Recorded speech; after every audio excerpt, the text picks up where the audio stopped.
Tapi bentuk ini juga sih sebenarnya, kan ada tuh pejabat ya yang bilang kalau nggak usah mimpi lah jadi presiden kalau lu bukan orang Jawa. Kamu sendiri kenapa mengkritik pemerintah di level apapun itu kan? Dan institusi-institusi pemerintah lainnya itu penting buat kamu? Oke, yang pertama dulu, jangan berani muncul di publik kalau tidak ingin dikritik. Kapan warga sipil kehilangan nalar kritisnya untuk mengkritisi atau mungkin disumbat nalarnya, saya pikir kita akan mengalami resesi demokrasi lah. Tapi kadang negara tuh menafsirkannya agak berbeda dengan orang-orang yang mengkritik. Kadang dengan kita mengkritik dianggap misalnya benci negara.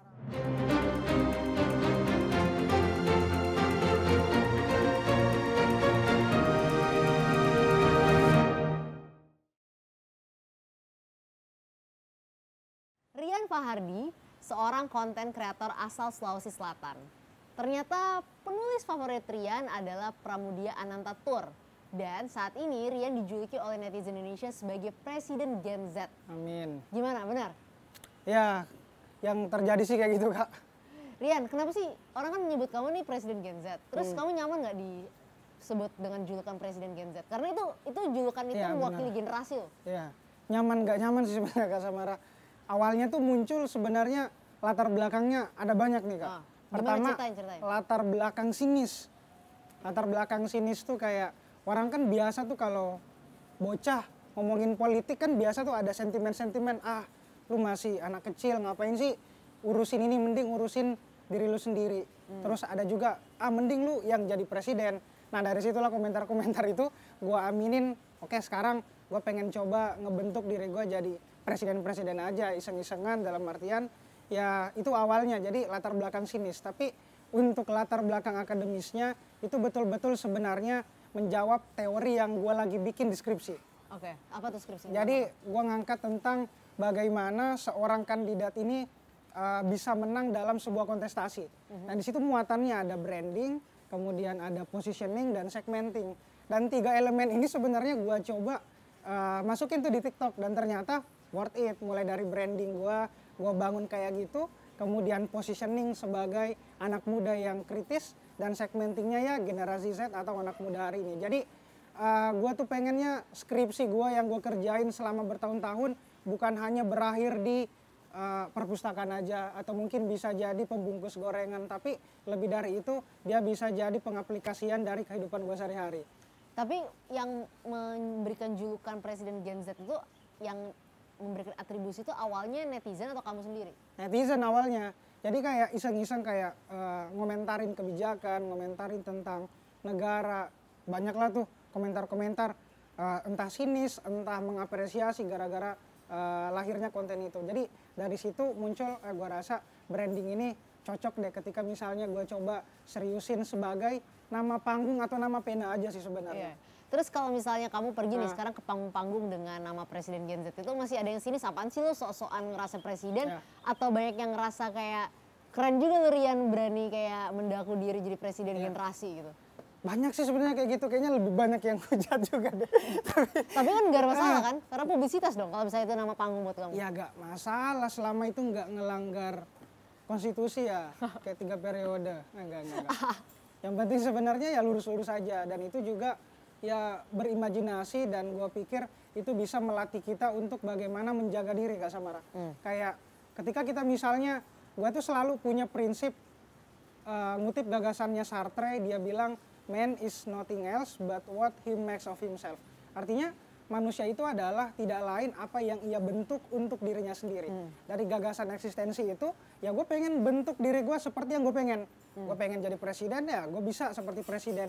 Bagaimana presiden misalnya ketika dia berkomunikasi, ketika dia misalnya harus paham terhadap situasi atau isu dan segala macam. Jadi gue tuh pengen sebenarnya adalah sebuah pesan ke anak muda bahwa ya lu bisa jadi apa aja selama lu pengen ngebentuk sesuatu yang lu pengen bentuk gitu, dan lu bakal jadi kayak gitu. Itu sih keyakinan gua, karena semakin kita yakin kita ingin seperti itu, gua rasa mungkin di kemudian hari ya mungkin gua bisa sih jadi presiden. Wah, luar biasa. Kita tunggu pemilu. Sekarang usia kamu berapa? 22 Kak. 22.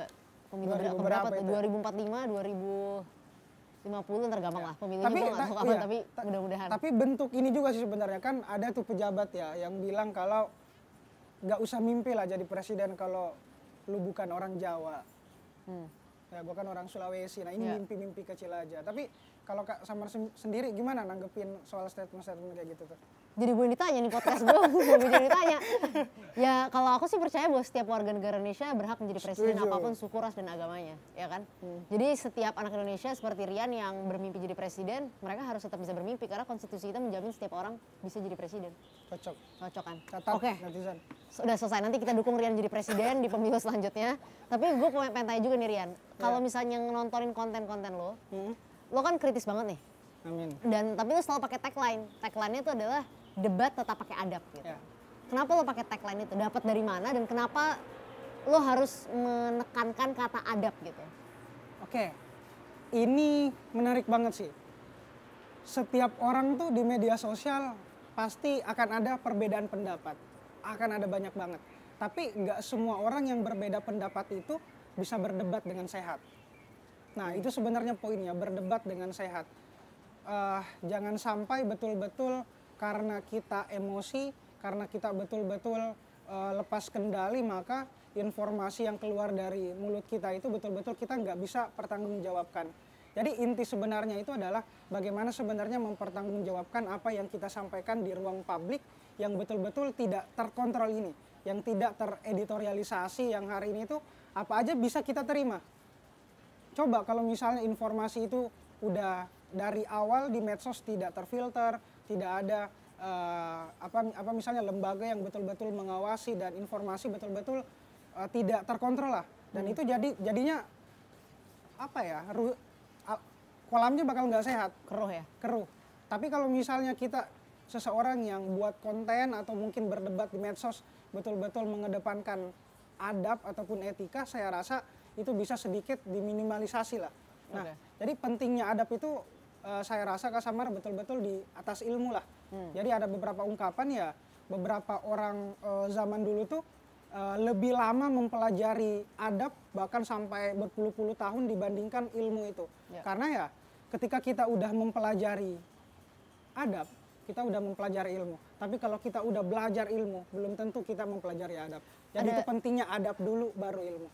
Nah, yang pengen gue tanya adalah, lo dari tadi bicara soal adab lebih penting dari ilmu.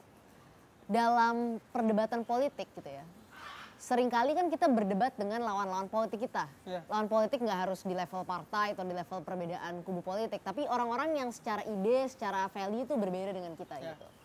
Nah, seringkali ketika kita berdebat dengan orang-orang ini, kita yang muda-muda nih, itu debatnya tuh nggak hanya di mulut, tapi kadang suka turun ke hati.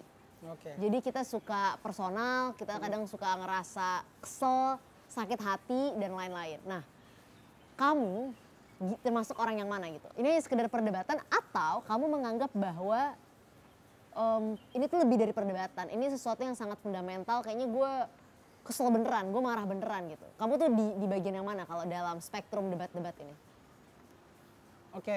Yang pertama saya sih selalu berupaya kayak perdebatan yang hari ini terjadi betul-betul jangan sampai kita fokus kepada misalnya orang yang menyampaikan, tapi betul-betul harus fokus ke isi yang disampaikan. Nggak penting orang siapa yang berbicara, tapi penting apa yang disampaikan orang tersebut. Mau dia politisi, mau dia cuma warga sipil biasa, itu sama. Dalam artian setara lah.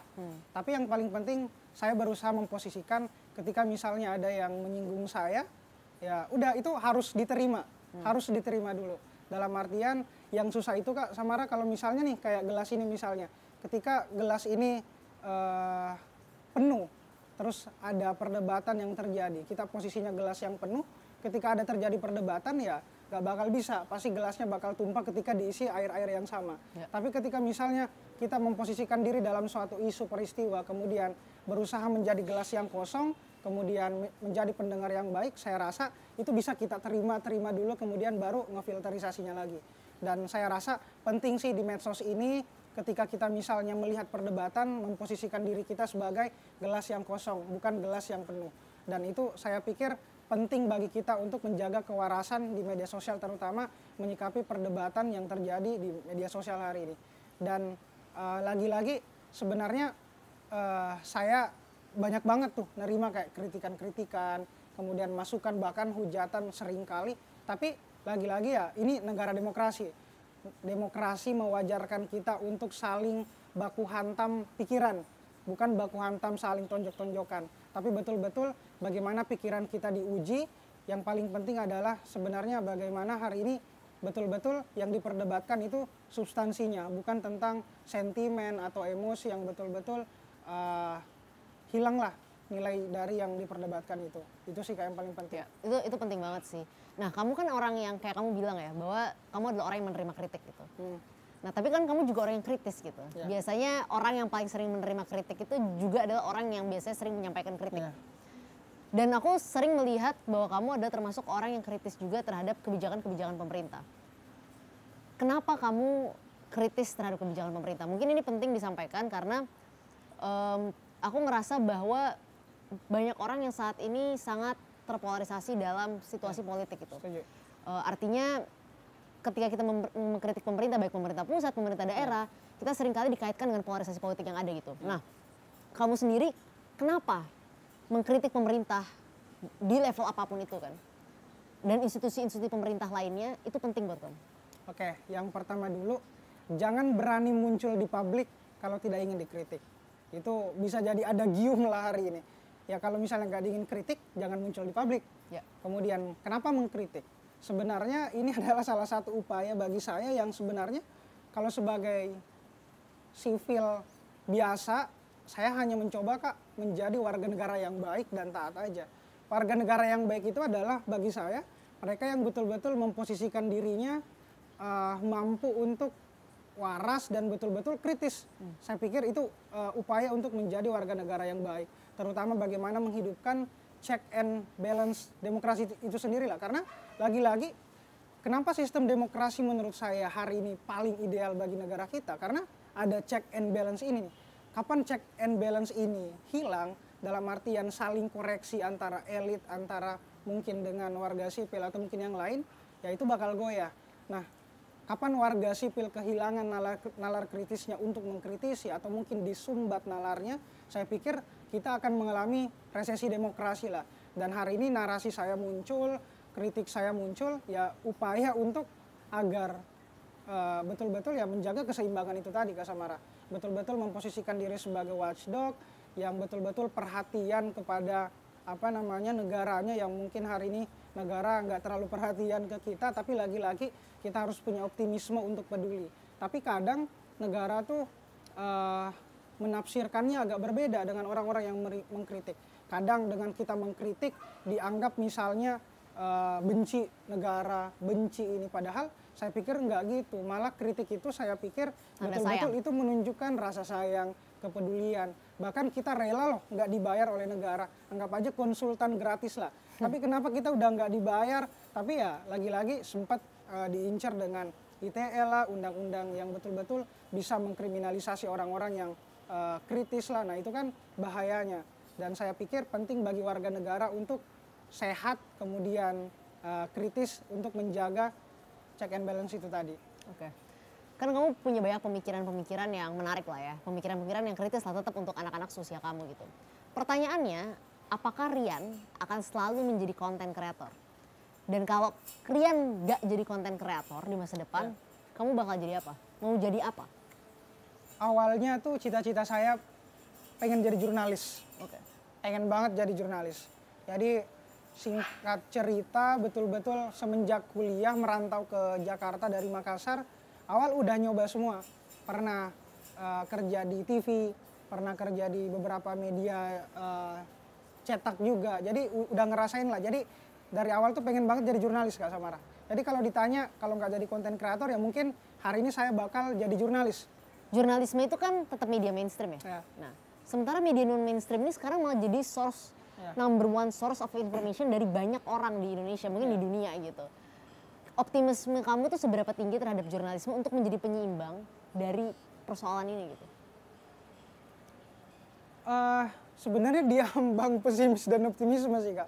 Karena lagi-lagi yang buat kita nggak waras hari ini tuh, saya selalu bilang medsos sih, Kak.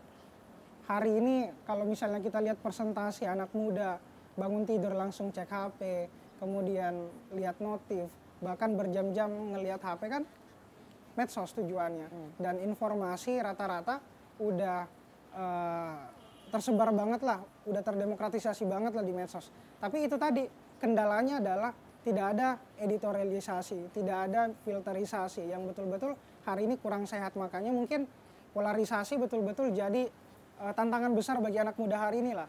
Dan corongnya lewat medsos itu.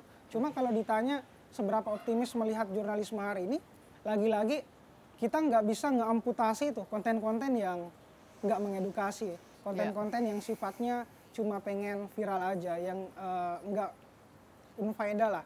Kita nggak bisa ngeamputasi itu, tapi satu-satunya yang bisa kita lakukan, Kak Samara, ya ngeproduksi lebih banyak konten-konten yang nilai edukatifnya lebih tinggi. Dalam artian bukan menurunkan atau menghilangkan yang satu, tapi menyeimbangkan. Itu yang bisa kita lakukan. Jadi harapannya platform hari ini tuh harus betul-betul diawasi. Karena kita nggak bakal bisa berbicara tentang keseimbangan, kemudian editorialisasi, kalau platformnya sendiri itu udah nggak sehat. Contoh, TikTok misalnya. Bisa nggak TikTok, Instagram itu kita dorong konten-konten edukasi atau konten-konten lokal yang harus misalnya dimunculkan. Bukan tentang sensasional atau apapun itu. Tapi kan nyatanya ya pasti nggak bakal rame tuh kalau kita nggak nyari sensasi. Makanya hari ini gue bisa bilang juga ya, kita hidup di era sensasi lebih dilirik daripada substansi, tapi bagaimana kita berusaha menyeimbangkan itu. Jadi itu sih kalau misalnya optimisme yang hari ini bisa saya lakukan, menyeimbangkan.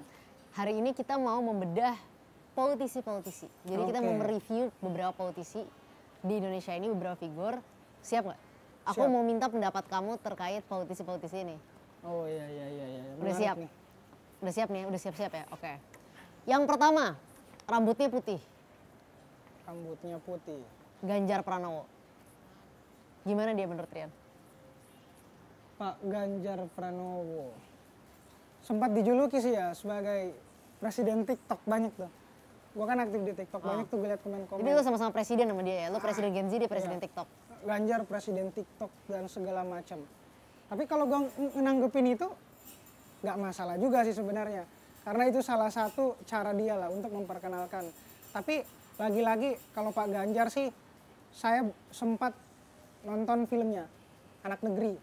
Ada dia sampai nerbitin buku juga Anak Negeri. Jadi ceritanya Pak Ganjar tumbuh di sebuah desa yang betul-betul di sana sederhana, kemudian kehidupannya juga betul-betul apa ya namanya, bisa dibilang berangkat dari sulit juga lah. Kemudian dia bisa jadi mengisi di beberapa pemerintahan. Jadi gue belajar bahwasanya Pak Ganjar adalah salah satu yang mungkin hari ini sosok inspiratif bagi mungkin hari ini yang punya cita-cita ingin jadi kepala negara atau mungkin yang ingin berkarir di politik lah. Tapi yang saya ingin kritisi mungkin hari ini adalah jangan sampai hari ini beberapa politisi kita itu fokus di politik citra, tapi mungkin belakangkan politik kinerja. Itu aja sih sebenarnya. Politik citra bagus, dalam artian mengedepankan citra di medsos, bagaimana berusaha aktif, itu bagus. Tapi jangan sampai itu mengurangi dalam artian apa ya, bisa dibilang mengedepankan itulah. Itu aja sih saya, Kak. Dan mungkin untuk Pak Ganjar saya bilang bisa dibilang 11-12 lah sama mungkin Pak Jokowi. Kemudian bagaimana betul-betul kayak mungkin ketulusannya untuk terjun ke masyarakat, kemudian bagaimana dia betul-betul menjawab pertanyaan-pertanyaan masyarakat dari akar rumput. Jadi saya sih melihat Pak Ganjar mungkin ya bercermin lewat Pak Jokowi sih sebenarnya. Dan itu menarik untuk kayak kita lihat bagaimana dia bisa bertahan sampai hari ini. Itu keren banget sih. Gimana dengan Mbak Puan Maharani? Waduh, satu geng lah ya ini Pak Ganjar. Cuma satu partai. Dan sebenarnya apa ya, Mbak Puan tuh bagus ya, bagus banget. Cuma kadang banyak yang jelek-jelekin. Sempat tuh nonton talk show-nya tuh beberapa, kayak Bu Puan capek gitu, kayak dia udah bekerja maksimal tapi kok masih ada gitu yang ngehujat. Itu juga kadang heran juga kenapa gitu. Padahal ya kalau misalnya kita ambil sisi positifnya ya, Mbak Puan ya betul-betul rekam jejaknya Oke lah ya. oke lah, Di kelihatan politik lah. oke ya. Di politik oke, apalagi dia kan salah satu perempuan pertama yang bisa jadi Ketua DPR. ketua DPR dan itu Benar. prestasi dan berusaha mengangkat ya bisa dibilang bagaimana perempuan bisa dipercaya lagi lah di sistem pemerintahan lah. Kemudian bagaimana hari ini misalnya Mbak Puan berusaha kemarin tuh sempat juga saya kan perhatian banget nih sama Mbak Puan. Beberapa kebijakan itu saya perhatikan Kak Samara. Oh, luar biasa. Kayak bagaimana dia kemarin sempat dirayain ultahnya di gedung DPR meskipun itu bukan ini ya, bukan Mbak Puan tapi orang-orang di gedung DPR. Kemudian bagaimana dia bagi-bagi kaos itu kan sebenarnya yang hari ini tersimpan di memori kolektif kita ya sebagai masyarakat yang pengonsumsi media ya. Iya. Itu kan yang digiring-giring mulu. Tapi tahu nggak kalau Mbak Puan ini salah satu orang yang betul-betul mendorong undang-undang TPKS, undang-undang perlindungan tentang perempuan, dan itu dia dorong. Tapi itu dilirik nggak sama media, enggak kan? Enggak. Lagi-lagi Karena nggak menarik juga untuk karena itu- dikonsumsi. Nah makanya itu di satu sisi lagi-lagi kalau kita melihat orang, nge-review orang ya jangan jelek-jeleknya aja, tapi Benar. berusaha untuk bagaimana Objektif itu lah ya. proporsional gitu sih Kak. Gue Setuju. melihatnya Mbak Puan kayak gitu sih. Tapi kalau untuk jadi presiden ya bisa lah. Ya udah oke lah. Itu pilihan Oke, masing-masing itu orang lah ya, pilihan masing-masing masing-masing. orang. Next, Anies Baswedan. Pak Anies Baswedan kalau misalnya dilihat, gue kebanyakan ngambil referensi di medsos karena ya itulah Gen Z hari Iya, ini. dan hidup lo di situ Ya, kan. 70% kita betul-betul ambil informasi dari situ. Di media sosial mungkin nggak terlalu ini ya, tapi betul-betul kalau misalnya kita bandingkan feeds-nya, ini kan gue pengamat feeds juga ya, pengamat feeds masing-masing. Kalau Pak Ganjar cenderung dengan editan-editan nyeleneh atau mungkin berusaha sedikit ada bumbu-bumbu komedinya lah. Kalau Pak Ganjar kayak kemarin ada beberapa lah dia sempat cukur apa ya, kayak misalnya yang berambut putih, kemudian dia ini, kemudian yang lain. Kalau Pak Anies tuh dia lebih kayak cenderung mengeluarkan sisi-sisi pengen dilihat dalam artian sebagai seseorang yang betul-betul intelektual, akademisi. Intinya ya misalnya kalau misalnya kita lihat rekam jejak dan segala macam, kita bisa banyak menilai lah, apalagi kayak misalnya orang-orang yang sudah dipercaya jadi gubernur. Jadi saya pikir Kak Samara, cara kita menilai baik atau buruknya seorang pejabat itu bukan di pribadinya sih, tapi di kebijakan yang dia pernah perbuat sebelumnya. Tadi kita udah bahas Pak Ganjar, Mbak Puan, Pak Anies. Mungkin yang juga menarik untuk direview Pak Prabowo. Gimana menurut Rian Pak Prabowo? Oke, kalau Pak Prabowo sih tadi beberapa survei, beberapa lembaga riset pun ada yang nyebut kalau misalnya ya peluang Pak Prabowo dipilih oleh Gen Z dan milenial itu tinggi Kak Samara. Entah alasannya apa ya, tapi kalau Nggak ada gua- penjelasan kenapa. nggak ada. Tapi kalau gua menafsirkan ya betul-betul mungkin hari ini ya dia kalau misalnya betul-betul tidak ada pilihan lain ya mungkin Pak Prabowo bisa jadi opsi betul tuh. Hari ini mencoba untuk terus berusaha, itu kan diaminkan juga kan sama Gus Dur bahwasanya Pak Prabowo ini adalah orang yang paling ikhlas lah untuk memimpin Indonesia. Yang mungkin keikhlasan itu dicoba diartikan oleh anak muda bahwa betul-betul hari ini kita butuh pemimpin yang apa adanya, dia di kepribadiannya kayak gitu ya di media juga bakal kayak gitu. Saya pikir itu sih upaya bentuk untuk ngejawab kayak gitu. Dalam artian saya sih melihat Pak Prabowo ini betul-betul sosok yang mungkin hari ini tuh dibutuhkan oleh bangsa kita juga, ketegasannya bagaimana dalam memimpin. Tapi ya lagi-lagi yang harus diperhatikan adalah jangan sampai ya balik lagi tuh tadi sejarahnya bagaimana itu betul-betul harus kita antisipasi juga lah untuk kayak misalnya pengambilan kebijakan atau keputusan ke depan. Oke. Mungkin ada satu lagi sosok yang aku pengen tanyakan ke Rian karena kayaknya nggak begitu sering dibahas dalam skop politik Indonesia, tapi sebenarnya memiliki peran yang sentral. Pak Erlangga Hartarto, Ketua Umum Golkar. Oh ya, Pak Erlangga Hartarto. Pak Erlangga Hartarto tuh awalnya saya tahu dia ini kan kalau kita bicara media sosial lagi ya, dia muncul gara-gara abis buat konten nama ini Ronaldinho muncul tuh pas Ronaldinho datang ke Iya, iya. Indonesia, dan dia upayanya kan ya mungkin untuk bagaimana memajukan sepak bola juga ya.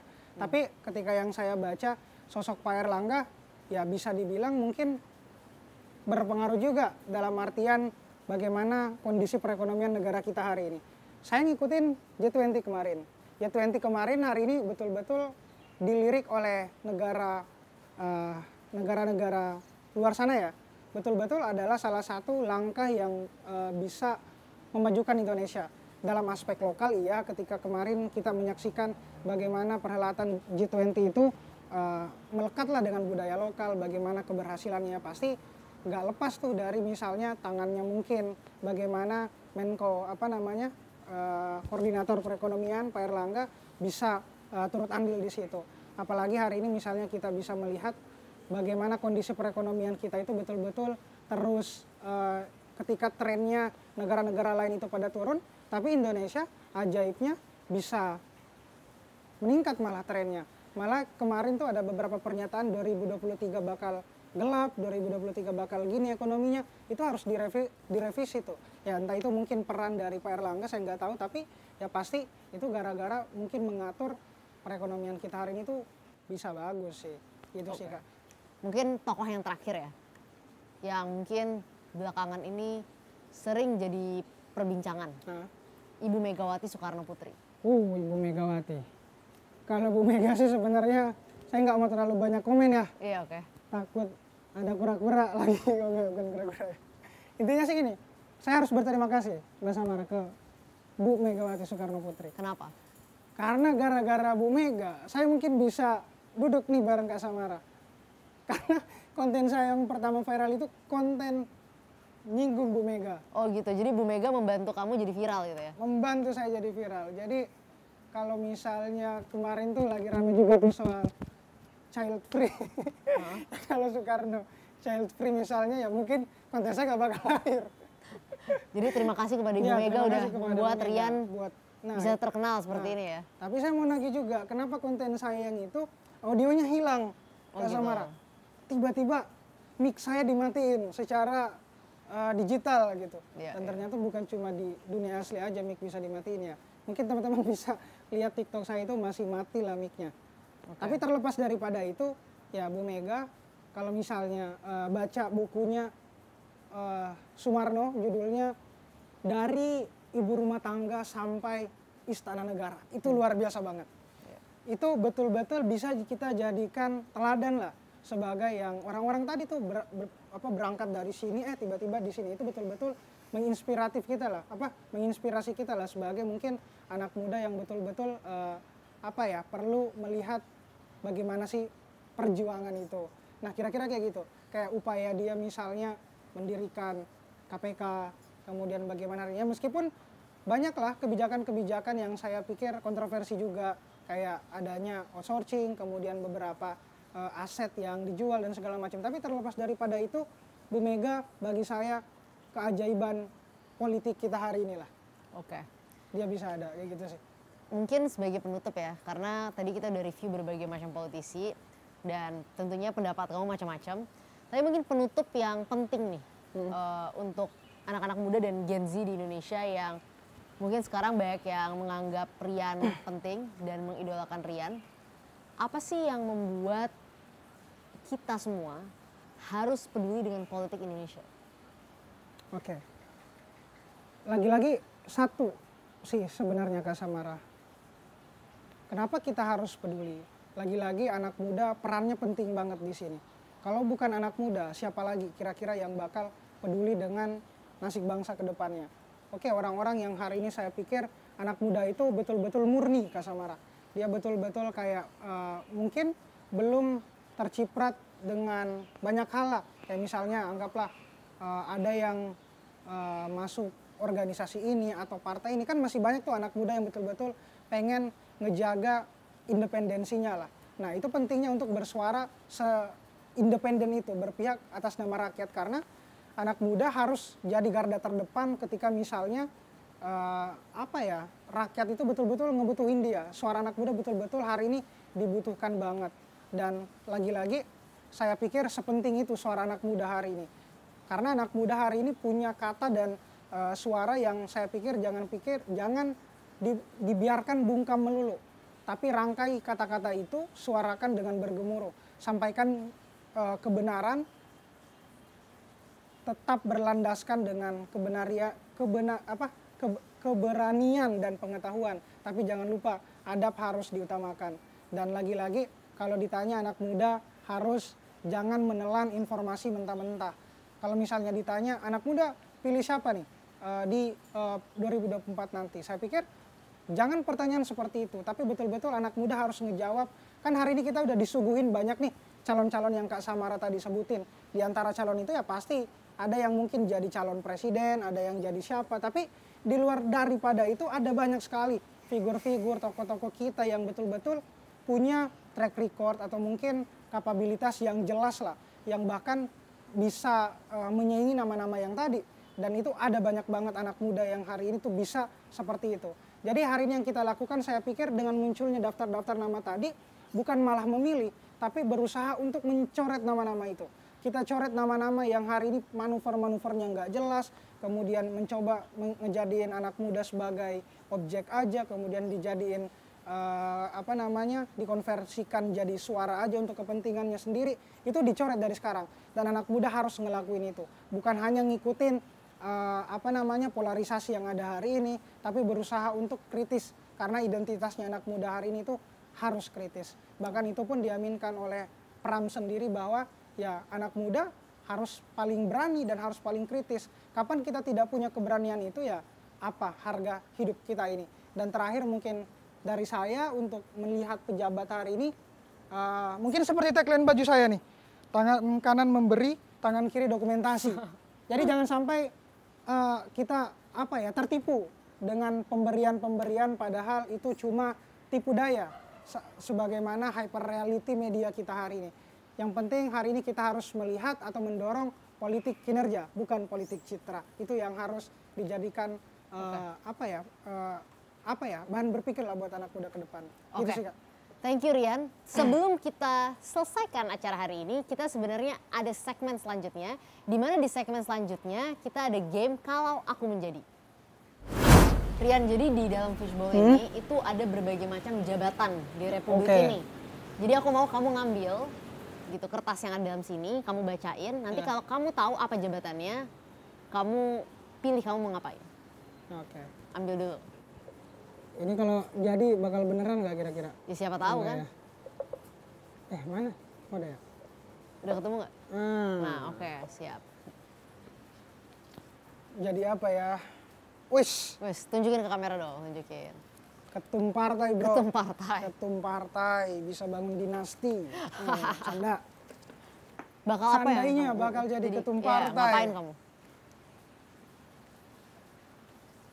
Apa ya, pikiran saya tuh ketum partai hari ini betul-betul mungkin punya andil besar lah dalam ngebangun negara kita. Jadi ya mungkin hari ini yang bakal gue lakuin ngebubarin partai gue sih. Kenapa? Karena udah nggak rasional aja Kak sebenarnya. Dalam artian sistem partai kita itu. Oke, jadi kamu mau ngubarin terus bangun lagi yang baru kali? Iya. Oke, ya udah nggak apa-apa. Setiap orang berhak melakukan apapun. Siapa tahu nanti Rian jadi presiden independen walaupun nggak bisa tetap harus lewat partai. Apapun itu, thank you Rian udah datang. Thank you udah share semua langkah-langkah kritisnya. Dan untuk kader-kader partai jangan lupa demo Rian karena partai lu mau dibubarin. Iya. Thank you. Ya. Jangan lupa like, subscribe, dan komen komisi.co. Dan kalau misalnya kalian punya keresahan-keresahan politik, komentar di bawah ini. Siapa tahu kalian yang bakal duduk sama gue di sini.